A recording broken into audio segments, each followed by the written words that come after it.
as a counter to the Storm with a Hex? Yeah, definitely. I mean, that could be another thing too. And so Spirit's always really good to scout too, so they'll always know where he is in the fights, even if Haunt isn't up. So yeah, maybe if you double down, right, it makes it a lot harder. And we did end up getting the Ember, so that was the other one that we were kind of mentioning for nothing to say. Yeah, now looking at the bans, it makes a lot of sense because Necro just completely dominates Ember Spirit in the lane. You can play on his high ground.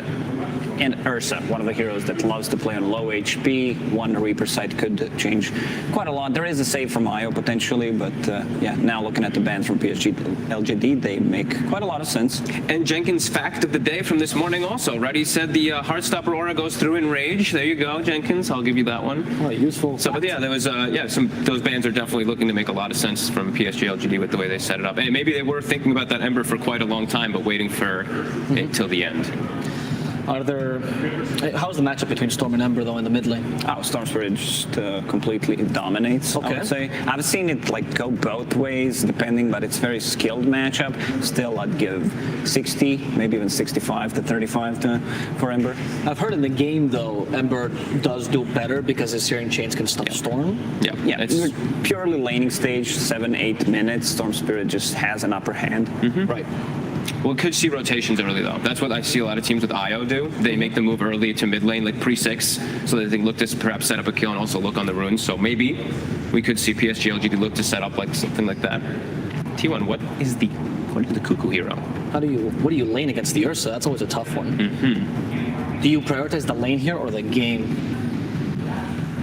I was thinking about something like a Legion Commander, but then it's not that great of a counter. Ursa is not so strong, level 1, level 2, level 3 against certain melee heroes, so we'll see. Okay, I think the reason I was saying lane is because they already have late game and mid game secured with like Spectre, Storm, ET. They have so much team fight. I wanted something that just makes sure they don't get run over, because I think that's what the potential of IO Ursa gives. So, and this is a really good solution versus Ursa. This is perfect, pretty much. You ruin Ursa's game, and you're also Spirit Vessel carrier. This is your primarily item against IO, so you're gonna have 2 flies killed by one hit, pretty much. I love the Venomancer pick. I'm leaning towards T1 here. Yeah?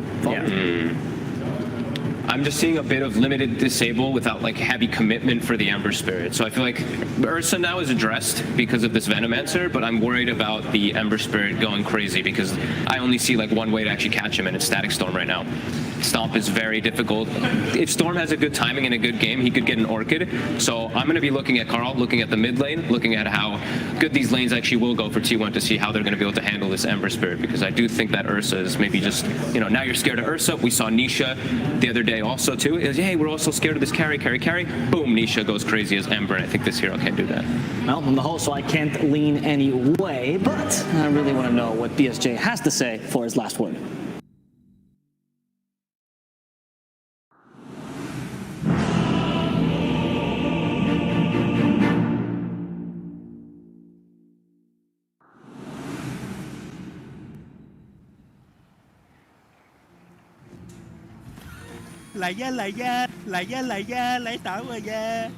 Prepare for battle.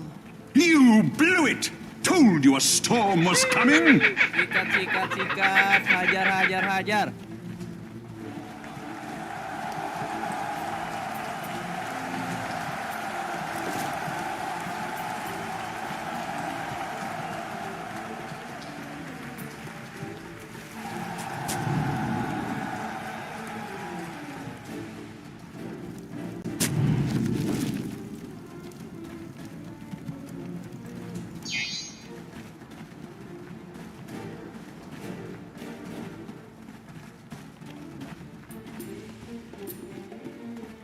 Thank you, BSJ. We have game number 3, LGD versus T1. You just heard BSJ break it down, Cinderin. I mean, pretty much everything he said was correct. T1, a lot of vision, a lot of ways to contest Roche, but LGD are the ones that can actually kill Roche really quickly.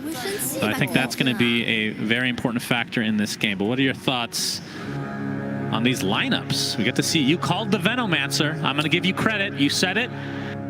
and it came true. Yeah, it is a really good Venomancer game for a time, at least. And I think what T1 needed here was a way to slow down the Ursa IO lane from just getting too far ahead. We've seen empowered Ursa in a secret series earlier and some during the groups. My concern outside of that, I think T1's laning stage should be really good. I think their lanes are very nice. Like the Veno ET lane is very strong bottom against Ursa +1. Yep. They're even starting as 3 right now, leaving Savage alone up top, 23 Savage on the Spectre. This is not going to be how they keep their lanes, of course. I want to know what T1 do when BKBs come out. Because I don't think they're going to dominate the lanes and the game hard enough that PSG.LGD don't get there. And that's my problem with the Dire lineup right now. They have nothing against BKB. They're actually going to have to kite for the full duration. Nobody kills during it. All you have is a little bit of a right-click from Storm and Spectre. Unless your Elder Titan somehow finds the most amazing Astral Spirit in the fight. So I think as far as, you know, the metagame between these two teams with how they play overall in terms of tempo, how late they want the games to go, I do like LGD's prospects after 20 minutes. So I think the challenge for T1 here is to get far enough ahead that they can handle that stage of the game. So all about the BKB timings for PSG.LGD. And yeah, you're right. We've seen that Empower Ursa kind of just snowball. That's the one thing that Ursa kind of struggles with is farm, and when you can give him Empower. I mean, there's even a time where Ursa... Oh, nope, no first blood this time. As Zephyr is going to get skewered back into the tier... Oh, no! So first blood technically goes the way of T1. A little bit of miscommunication, but... A little gift? You don't see that every day. That's funny. I'll say it. That's funny. So Zephyr getting first blood, he gets full Tranquil boots off of this on his Elder Titan. Is going to make his way down toward the bottom lane. Y doesn't get anything except a long, slow walk up to top. Faith Beyond, I think, got about half the gold of that kill, roughly. Is eyeing up a Helm of the Dominator. Cuckoo bottom. Yeah, in a bit of trouble here. He's going to get right-click a couple more times. The Echo Stomp comes through, but Ame looks to be just fine. Although Zephyr, that's a lot of damage. He's going to try to Earth Shock to safety, and you can see just ticking away slightly thanks to Cuckoo. Very, very annoying hero to deal with, as has been his trajectory in Dota history, action. Of course, some changes made to him recently. Poison Nova doing percentage-based damage, so technically scales better than he used to. I mean, how much of a difference has that made from the games that you've seen from Veno in this patch? It's one of those things that's hard to see, right? Because the damage is so slow.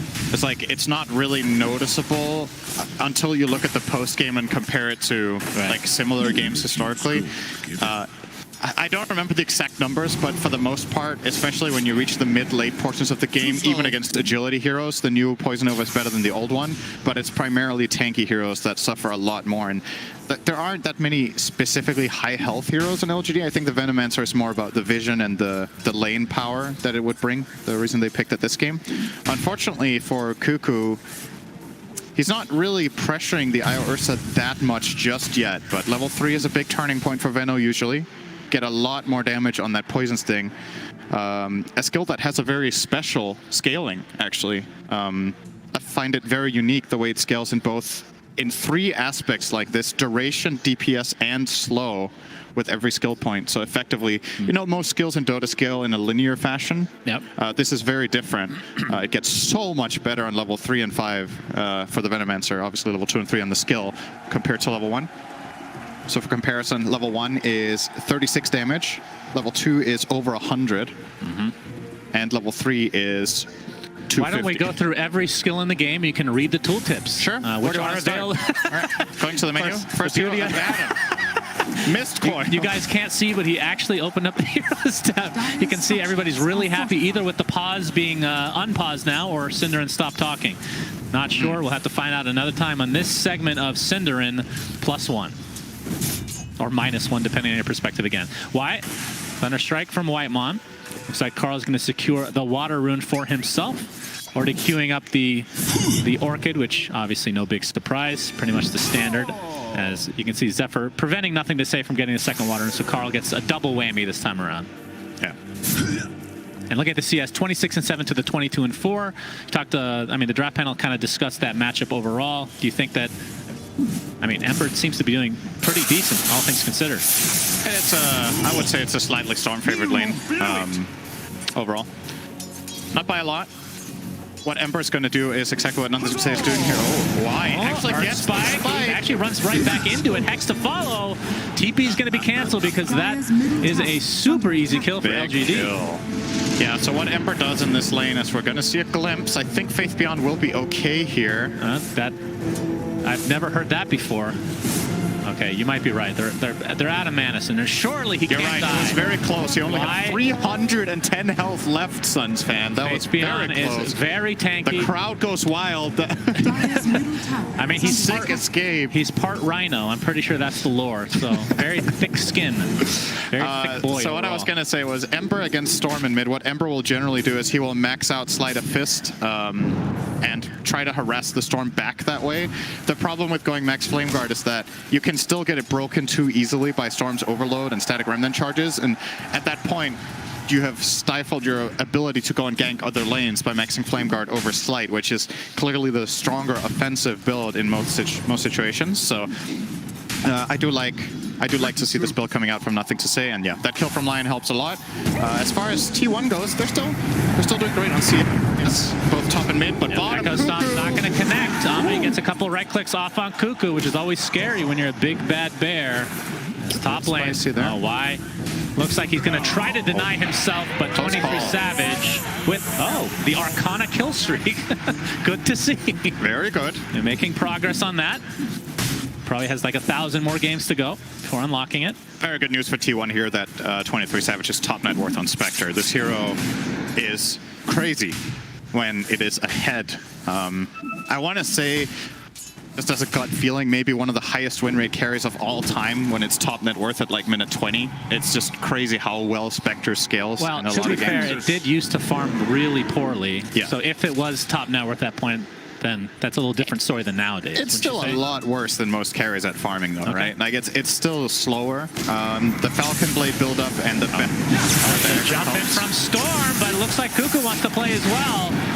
Trying to turn this around on the bear. Beautiful impale from Y, but results in the same ending, which is Ame Dunzo. That's a lot of damage! Gets destroyed as well. Double kill for Nothing to Say. It's going to be a back and forth action as 23 Savage pops the wand. As Nothing to Say still has the Flame Guard applied. And another beautiful Sleight of Fist as a triple kill for Nothing to Say. Looked really bad for LGD. Yeah, that was a great Nothing to Say, great rotation. T1 with a very, very good one there, but damn, that Spirit Bomb from Nothing to Say, triple Remnant, I think that was, into 4 heroes, double damage rune and Sleight. Ooh. It's just not fair, you know? Why do you have to have a double damage too? He's just better. Right, Mon? Yep, Shockwave is up. Doesn't have a ton of mana afterwards, though. So we'll just throw it out for good measure, as Ame has now made its way to the top lane. This is going to give Nothing to Say a lot of value. Obviously, getting those 3 kills, he's now 4-0. He's going to grab himself Phase Boots as well as Orb of Venom. Going to finish Orb of Corrosion soon, as they're trying to get him this bottom rune, which could get a little dicey. Yeah, it's top. And it is top indeed. It's an illusion, so mostly just for filling up the bottle purposes. Not a ton of kill potential. Carl should still be careful. Like, this hurts. If he gets caught in a stun chain and there's a little bit of damage coming out from Nothing to Say in addition to just a Sleight, he can still die from 2/3 to just the Lion Ember here. He's going to respect it and go jungle. As you see, 23 Savage in the jungle, farming to his heart's content. So Aghanim Scepter will be the choice after the Falcon Blade. That seems to be the standard. We talked about this before, but before this tournament, we saw some Echo Saber. Like there's some differences between builds. We see some Orchid as well, but for the most part, we're seeing this same one that this game will have again. But the Aghanim Scepter just seems to be super strong with that 30-second cooldown, single target on Cinderin, aka Shadow Step, whatever you want to call it. I do want to point out an interesting detail here from LGD. Yes, we are seeing the mid push, but Jinkyu has a really early level 6. He was level 6 minute 8 on the IO, and he was playing bottom lane alone against the creep wave, while Ame was alone top against the creep wave. So these two heroes were not playing together, and they were just still managing to maximize, finding farm in both lanes at the same time. And now this mid tower, uncontested. Middle tower Really has fallen. surprised that T1 didn't try to do something here with their Elder Titan. And maybe Veno defending, but they just willingly give up the biggest tower in the early game. Well, let's talk about Veno. I mean, Cuckoo. Oh, we're going to see the Earth Spike come out first. And he relocate on the way with nothing to say. RP from Faith Beyond. Down goes Spectre. Big kill for LGD. Scar looks to be at least trying to clean up the residual damage here. So it ends up being a trade of supports after the fact, with a big kill, obviously, on the Spectre for 23 Savage. And they relocate back to mid, and they're going to find more. Maybe Carl. Yeah, but gets caught with the Searing Chains. He's completely surrounded. Not a ton of mana to work with. Cannot get to the low ground. Shockwave and completely surrounded. But Echo Stomp is there. Nice dodge from nothing to say. Another kill goes his way, Cinderin. This is quite possibly the best start that I've seen him have this tournament. This is God tier status right now. Yeah, he's had enough of playing DP. Now it's time to go. It's like, all right, we gave you. I mean, do you know if the DP, the one that they lost against Secret, was that the only other time they picked DP? I don't know if it was nothing to say playing it or Faith Beyond. I actually don't remember, but I know they played it in that game. I don't know if it was the only other DP game they've had. Gotcha. Yeah. He's popping off in this game, that's for sure. Cuckoo is next. Find Cuckoo and the finger of death from Y. LGD clicking on all cylinders in this game. This is looking scary if you're a T1 fan, just because of how insanely fast a game like this can go with an Ember having this kind of a start. You know, it's not just Ember, he's playing with IO. Yeah. So you get that extra mana funnel all the time. It might not seem like much to get the attack speed from Overcharge, but all of it just adds up, right? It just compounds over time. We have a Han with a Static Storm. This is going to be a big kill for T1, and they find Ame. Nothing to say has arrived. He's too late. Ame has had a pretty good game up until this point. Talk about it in just a moment to see if more action comes here as Zephyr, nothing to say, has the Empower. There's the Searing Chains. Trying to dodge the Echo Stomp, but will not be able to. Zephyr with the TP out. So, all right, forget about this last kill for a second here, Cinderin. Cuckoo, Venomaster, you talked about one of the big reasons. I know it's not the only reason, but one of the big reasons you pick it in this game is because Ursa has a hard time against it. They just switched lanes, and Ame has had a really good game in terms of farming, all things considered. Was this worth the Veno pick, or is there still more to come that we should look forward to? I think this is already concerning. They would have probably liked it to go better than this, but the Veno against Ursa is just a lot different when there's an IO, I think. It's just you have so much more regen coming through. Yeah. So that extra bit of move speed and overall mobility in lane really helps. Oh, nothing to say. He might just kill Whitemon here, honestly. The glimpse, but the Remnant is out, stuck inside the kinetic field, but does not matter. Nothing to say. Completely dominating. 7-0, and this is going to open up space for Ame to get inside the Roche pit. Has the Morbid Mask, going for the Diffusal Blade. And this should be a freebie. 12.5-minute Roche. Depending on how long this game goes, Cinderella, we might see 10 Roches. Can we get to double digits? Ever. That was a very random comment. I don't know what to say to that. Why are you suddenly thinking of 10 Roches? I don't know. I get really excited by Roche. I feel like he's underappreciated by the masses. His lore is very interesting. All right, you get 10 seconds to sign a new drop from Roche after Refresher Shard and Axe. Bloodthorn. That's not a new design. You're just putting an item on it. That's what's already being put. All right, Refresher droppings. Okay, what it's do they something do? It's like a worse version of a shard. Why would the fifth one get that? But then if you get all three, Ags, Shard, and Ag Shard dropping, it becomes Exodia. Okay. Which is like a Mega Ags. Okay. A Gaben level spell, if you will. You cannot complain about any of my suggestions ever again. Great. Spirit Vessel on Cuckoo. I can't do worse than. I actually can't come up with anything worse. Well, so. That's what we thought about the Aghanim Scepter on Lycan. But Slacks is a genius.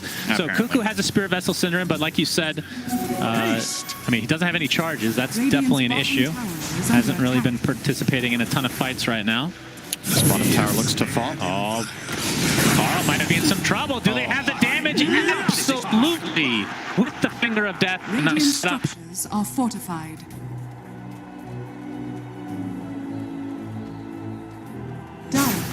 worst. Why do you look? I think. I'm pretty sure he just randoms whatever voice line. He uses whatever. Yeah, of course. It's just funny that there seems to be an emerging pattern of Carl's voice lines just not necessarily fitting the situation. I guess that's a good way of keeping morale high, you know, laughing at your own misery a little bit. Yeah. That one fits a lot better. Yeah, that's I like a little that. better. Yeah. He had to search for. He probably just binded that now, just to make sure he could use it. Did you say binded? Bind it. Oh. Like, do I have to do about flexion once? A tool to teach. Gonna go again? Or learn from it. Come on. Here. If they can line up, because he's finishing.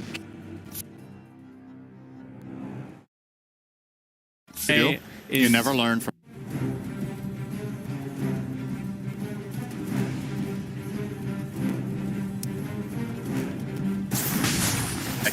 Or well, whoever is here.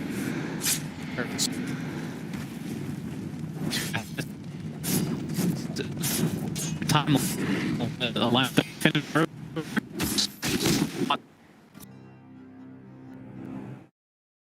Control with, of course. 2.5 minutes with the Aegis. I mean, what is LGD? What's their timeline here? This is a lineup that wants to finish earlier, I would assume. They don't want Spectre to get ultra late game. It depends. Like, if you have this strong map control and you keep pushing all the lanes and you find kills frequently, I don't think you're.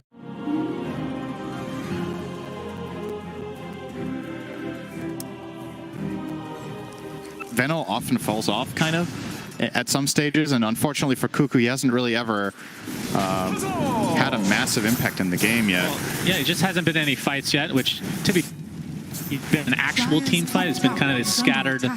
I mean, nothing to say, just all over the map, essentially, with the IO support. Yeah, and he has the BKB Orb of Corrosion, right? So you can really tell that LGD have an understanding here of what is the one problem we have is if we get caught by spells. Yep. So a lot of times, not go peak,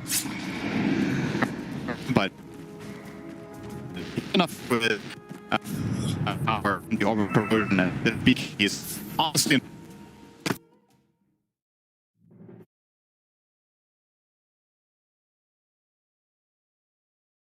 Damage with just the Empower and the Orb of Corrosion, and with this BKB, he's honestly invincible. If he gets it off, he's never dying while that's running to this lineup. So, kind of enter God mode there. And with this Aegis, I mean, I'm guessing there's no pressure from LGD to try to use this Aegis in any specific way. Just continue with map control, try to get some objectives, but you don't have to go ham, so to speak. Of course, Spectre is getting close to Ags here. Do you think they're going to try to do something with this 40-second timer?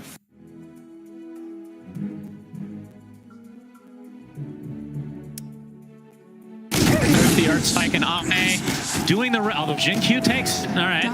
Little support tax. Okay. Yeah, nothing. Pops a BKB. TP's coming as well. Cuckoo gets off a Gale. Not really going to hit anything. But they... That's actually pretty big. They force out that big BKB charge. For nothing to say. That was a great disengage from T1. They get the BKB, they back off. They also got the relocate, and the Aegis also expired there. So, nicely done. Kind of weaving around the fight, but at the same time also a little bit concerning that you have this lineup and you feel like you can't fight, right? Yeah. You really want to fight with these heroes. Oh, 21 Savage. Boy. He's being eyed up. Yep. They start... wait. And start down. Oh. Get a chance to cast dagger. Unpack combo. Ursa has so much damage. Death gets the finishing blow. Didn't even get a chance to cast the dagger. He just died in the stun hex combo. Ursa has so much damage. Yeah, LGD on the same page again. And I think more than any other team in this tournament, it just feels like they make so little mistakes that... And so few. So few mistakes. The fact that a non-first English language person is correcting me really makes this sad. First English language person, yes. Oh, God. It is I. End me, simply. Yes, I don't remember what I was saying anymore. What the hell is it? Oh, they don't make many mistakes. True. So the opposing teams haven't really found much of an avenue to try to take advantage of something like that. It just feels like they're, I don't know. I don't want to say invincible because obviously they lost game 2, but even with that massive, massive disadvantage they had in terms of net worth, they still made it a game. Yeah. Which is really surprising. Yeah, there's going to be a nice Carl jumps in, all right. Faith Beyond. There's the Aghanim Scepter being used for 23 Savage. So still has Haunt online. And they instantly smoke again. I actually think Faith Beyond saw that. I don't think the vision had faded just yet when they blew that smoke. So this means PSG.LGD have the information, and they can make a very clear call about where the smoke is meant to hit, right? There's not like, there's one option. So they're already positioning themselves very well. You can see they're just standing still on both Lion and Ember, covering the angles, waiting for T1 to try their luck. But T1 seems like don't really fancy that smoke too much after all. Kind of just not going to do anything with it, except did they even place any vision with it? I don't think so. So kind of ultimately just a full-on wasted smoke of deceit there, unfortunately. Aside from the fact that, well, LGD were standing still for a little bit as well. So yeah, you traded off looking at each other. The good thing about that kill, though, is T1, they finally have some Spirit Vessel charges, Cinder, and so something to use against That's true. The Jin-Q Io, who he does have a mech. We'll see if he gets something to try to dispel. I mean, he could go Greaves, I guess, to try to dispel the Spirit Vessel charge. Not sure if that's even in the more than likely consideration going right Lotus, now. I think, if he wants that. It's probably What happened to better value. Greaves? We're not seeing that nearly as much these days. Yeah. Can't remember what the nerf was now. Putting you on the spot, Cinder. What are Greaves? That's true. All right, Faith Beyond Company smoked up. You can see Ame has just picked up his BKB. As speaking of that, Nothing to Say pops his second charge. So another good bait from T1. All right. Get it. Yep, no skewer this time. And we are at the 21-minute mark, so Shard can be picked up for anybody in the game. And we obviously saw the impact of that, even though they ended up losing from Faith Beyond with that Magnus. And even though this move from PSG.LGD doesn't really get them any kills, they get control, right? They bully the enemy team out of this outpost area. They start setting up for Roche control, which is going to spawn right now. Why we'll see that. And I think, okay, this is a really crucial moment for T1. This has to work. If they lose the second Roche with no contention, they're not in a good position at all. Yep. And that shard, almost certainly, if they get it, will go to Ame. One of the best shards in the game for sure. Very, very good. This is the beauty of having a Venomancer. You get that vision with the Plague Wards in the pit. And obviously, Elder Titan we talked about last game. So this won't be a freebie for LGD. But Roche is getting relatively low. Just waiting for the right time to pounce. Haunt still, literally every spell is online. So it's all about the timing and execution here. The Haunt. Nope, that was the Shadow Step. Nice job from Zephyr there. He actually, and from Cuckoo, they distracted Ame so long that the Fury... Oh, and there's the RP! Can they burst him in time? Why? Trying to layer absolutely again. Buyback is available for Carl, though. Yeah, it doesn't matter that the Fury Swipe stacks fall off if you kill the enemy mid. Yeah. You can just go again. Yep. Continuing to try to dodge these really annoying Echo Stomps. Will they force the buyback, or will this just be given up? Looks like they're just giving this up. So second Roche the way of LGD, and Ame with the shard, which he's not actually putting in his inventory yet. There we go. Maybe they want to give it to Ember? No, this one's way too good. This is very, top 5 very shard good. in the game. It is. Every time he overpower or Earth Shocks, he will get an enrage for a second and a half. Yeah, I remember when the shard came out, you rated this the absolute best, I think. Well, it was 2. It was more. It was 2 seconds or more. I can't remember. Was it 2 seconds? It was better before. Yeah. That's crazy. I think the cooldown of Earthshock might have also been lower then. Yeah, they nerfed that aspect as well. Okay. So there have been some slight nerfs, of course, but still extremely strong. I mean, just being able to preserve your ult, because so many times we see Enrage popped, and then everybody backs away and tries to kite Ursa, whereas you have more options now. It's kind of... I'm looking at the scoreline right now, right? Wait for it, Cinderman. Static Storm after the Yules. All right.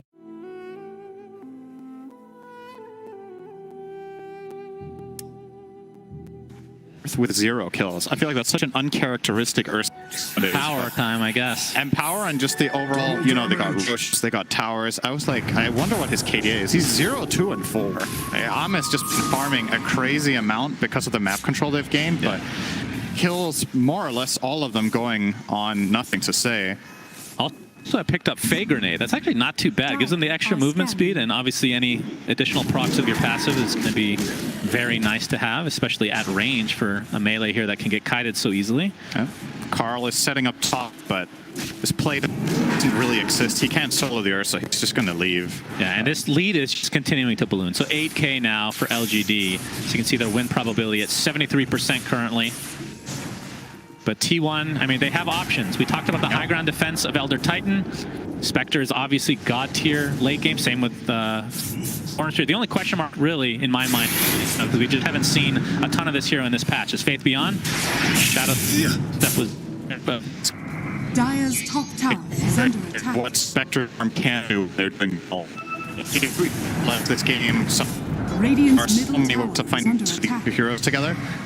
Once the Spectre gets the Aghanims, which he obviously has, but they're just unfortunately too far behind to really take initiative right now. Mon spotted out. Easy kill. Glimpse doesn't even break the tether. As LGD getting whatever they want. So 3 tier 2 towers existing in each respective lane, so they're going to have to get through those. And in terms of their tower push is not good for LGD. That is one saving grace for team when you talk about high ground defense, plus the fact that you don't have a real tower hitter per se. Yeah, it is going to take a little bit long. They will get a siege creep here now, though. If they have Glyph, they could keep it alive. They don't. Cuckoo, nothing to say, catches it. You can see Isle relocating. Ame wants a kill, and he'll not get it. Nothing to say, taking that one. Although Ame did find one earlier, Simran, so finally getting rid of that goose egg. Goose egg? Goose egg. Yes. Ah. Radiant's top tower is I under haven't attack. heard it called that much. I am a boomer. Yeah, no doubt about that. Let's have some TP top. 23 Savage. A lot of mobility for him. Dire's bottom tower is under attack. It will be a difficult kill. Just popping the Shadow Step constantly. It's only a 30-second cooldown, of course. Why? Glimmer. Oh my God! If he finds Savage here. He gets not enough, not fast enough. But he does force out Haunt, which is a huge deal. That's true. That was not the Shadow Step that time. He used the Shadow Step just to kind of harass and be annoying. But yeah, I'm sure he's regretting that one. Dire's bottom tower is under attack. And now with Haunt down, well, I'm going to say LGD is going to try to force something, but Aegis is running out now. And, I mean, even with that second Aegis, they haven't gotten a tier 2 yet. But still, not the end of the world, because they're just farming the entire map, and the lead is continuing to grow. Yep. Dire's middle tower is under attack.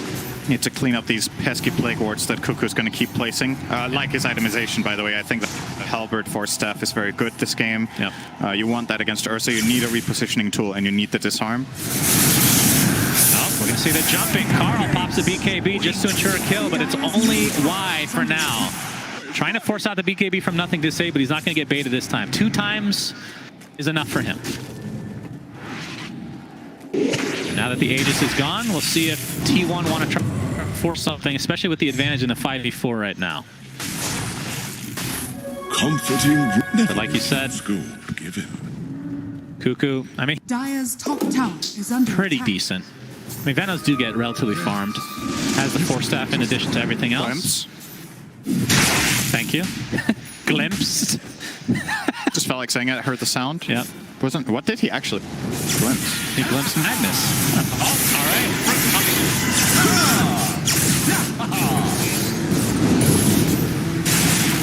No offense.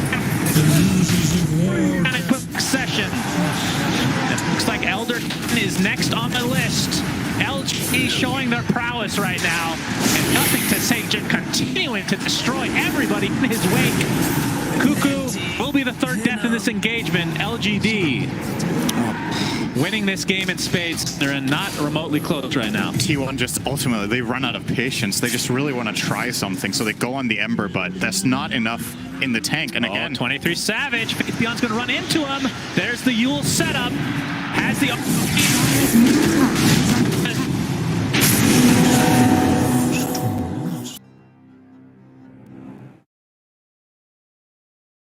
Faith Beyond's going to run into him. There's the Yule setup. Has the RP if he needs it. Manta's popped, but here comes Ame with the right clicks. Into the horn toss. Down he goes, not even needing RP. Look at the ultimates on the top. They all have them, other than Io. Good. Which Thank you for correcting yourself. Technically correct. I'm proud of you. Thank you. I'm proud of you for specifying that. Thank you, Cinderin. I just want to make you proud one day. Yeah. You're definitely improving right now. Thank you. Didn't take much, but... it's good. Just not screwing up is an improvement as they, LGD, finally get a Tier 2 tower. And we can see that next Roche, we won't know for another minute when it will spawn. And Faith Beyond still ready to go with the RP. Has Nothing to Say is 9-0-6. Has the Aghanim Scepter, obviously the BKB. And I believe that's a refresher that he's working on. Yeah, he's close next. to that one, too. His just raw burst against any hero that isn't BKB'd, he can... Oh, horn toss for Faith Beyond. Whitemon is dead. No, he was Yuled. Now he's dead. He's dead. Is this a technically correct joke again? Oh, the bash! Oh, he's actually going to get him! Ame just beating the absolute crap out of Carl. Bash proc for the win as Cuckoo getting caught by Nothing to Say, and this is turning into a rout. You can see the haunt coming through, but it's not really going to happen, Cinderin. Venomancer is going to end up being cleaned up here. Actually, haunt was not used. Where were those illusions from? Was that the Manta? I have no idea. I think he shadow stepped in Manta and out. left. Yeah, okay. Well, Either way, this is... whew. we believe we have a DPC term for a game like this. Shellacking? Say the thing. Gaben level shellacking? Thank you. Okay. See, you impressed me. You know, you knew what I meant. There's 3 levels to the Gaben level shellacking. Did you know that? Oh, there's more levels. There's than that. just regular Gaben shellacking. Then there's Gaben's mustache shellacking. And then the top of the top is Gaben top hat shellacking. Top hat? Yes. I think the OG EG... the OG secret Qualifies. game was definitely a Gaben top hat shellacking. Top hat. Yeah. I want that as an emote so bad now all of a sudden, Gabe, wearing a top hat. I'm patenting Can we that one, by the please way? have that? Thank you. I'm patenting or copywriting Gaben's name for my for myself. I think you'll get away with it. He seems like an easygoing guy. Yeah. Satanic now fun. online for Ame. Already seeing the basher come to where that was literally a kill because of a bash. Yep. Into the Roche pit they go. That's going to be a refresher shard Roche, which that will almost certainly go to Faith Beyond. Although you could have the double refresher for Nothing to Say. Double, not hungry. All right, And down he goes. He actually pops the BKB. Huh. I guess he didn't want the haunt in to steal all the goodies. Makes sense. RP. Oh, I hear the RP. This is for 23 Savage. Into the right clicks we go. Into the grave, 23 Savage goes. All right, I have a bit of a trivia here, Shannon. Okay. Let's see how much closely you've been paying attention. When was the last thing something good happened for T1 in this game? Is it A, 10 minutes ago, B, 15 minutes ago, C, 20 minutes ago, or D, 25 minutes ago? I'm going to say 10. Okay, I am checking. The last dot on the... It's about 10 minutes ago. Thank God. They killed Lion. Thank Good God. call. Thank Good you. call. Yeah, this is a rough one for T1. Absolutely annihilated. But keep in mind, game. this is not the tournament line not the tournament life on the line. True. If T1 were to lose this, they will face up against Alliance, and LGD will continue on to play. I believe it's the winner of Vici versus VP, which, regardless of that outcome, if that ends up being the case, will be a really hype one. BKB now online for Faith Beyond. And onto the high ground, potentially we go here soon for LGD. Swiftblink next on the list for Ame's Ursa. So you can see, still not a whole lot of building damage, but they can kill heroes like none other, Cinderin. Yeah, I'm trying to find a solution right now for T1 for how to approach a fight. So since they can't deal damage to the BKBs, you need a way to poke these 3 BKBs the enemy cores have, reset, and then re-go. I think it's going to have to come down to some sort of crazy static storm that they get set up through maybe an Ag Storm Vortex. Oh, the jump in. They'll get that one. They'll find one. It's been 10 minutes since he died, apparently. Yep. So it was we reset time. the counter. Something good happened for T1. When did T1 kill last.com? The clock is now 0. Oh, Carl, relocate is coming, but he's going to zip away. Zephyr probably not going to be so lucky. He gets whipped into oblivion, and the bash ensures the kill for Ame. Going to be relocated back here to the mid lane. Clean up some illusions. You know what they could use is a leveler. True. That drop. That might be the best item to get for PSG.LGD right now. Up to the high ground. Indeed. Spectral Dagger with the Gale. Ursa doesn't care. Skewer. The skewer in from Faith Beyond, and that's going to be a freebie for the kill on Cuckoo. Does have buyback. I don't even know. Have we seen Poison Nova this game? Have you I don't noticed? think it's been cast. That's... Wow. Unreal. I'm glad we theory crafted whether it's better than before. Right now it's the same, I guess. Yeah. Ame, it looks like they'll get this Rax, and T1, without the Elder Titan, this will be difficult to defend, even with... Oh, the tether! All right. Tether stun comes through with the bash. Carl takes the tumble. So that's the shard online for the IO. Oh, that is truly unfortunate. Earth Splitter comes inside the Static Storm, but the bash inside as well. It's enraged with the BKB. Ame super healthy. Just going to focus on the buildings now. That is very unfortunate for T1. Great pickup by Jin-Q. There's the Searing Chains. All right, into the Skewer. This is going to be a dieback for Cuckoo. And LGD absolutely crushing their way to a Game 3 victory here. 5 versus 3. As we see the Shadow Step come out as well, but Zephyr is dead. Still has buyback. And now more buildings to go for LGD. 45 seconds with the Aegis. And again, their building damage is quite bad, but there, again, the Skewer with the Horn Toss setup. Do they have enough to actually take out 23 damage? Indeed. He does have buyback as well, though. Faith Bell will be fully healed by the cheese as well, so... It almost looks like PSG.LGD haven't even been fighting yet. They have full resources on every hero except Lion, missing a little bit of mana, pretty much. And that is 2 full sets of racks down. Aegis. Are we approaching the top half? This is maybe mustache level. Mustache level. Yeah, this is mustache level. I mean, they do have 9 kills, so... Notice the voice chat line being used by Cuckoo there. Nothing touches the heart like my Venom. Arguably, your Venom doesn't touch anything, rather. Yeah, I would like to see the Poison Nova used, at least. 1 Poison Nova before it's over, please. Let's go. To jump in. Io's taking a lot of damage, but they're turning it on to Carl instead. He pops BKB, zips away to safety. Nothing to say, trying to pursue. Meanwhile, Ursa just eating everybody alive. GG is called. Poison Nova not cast, Cinderella. LGD take Game 3 in very, very convincing fashion. And this is the team that we've been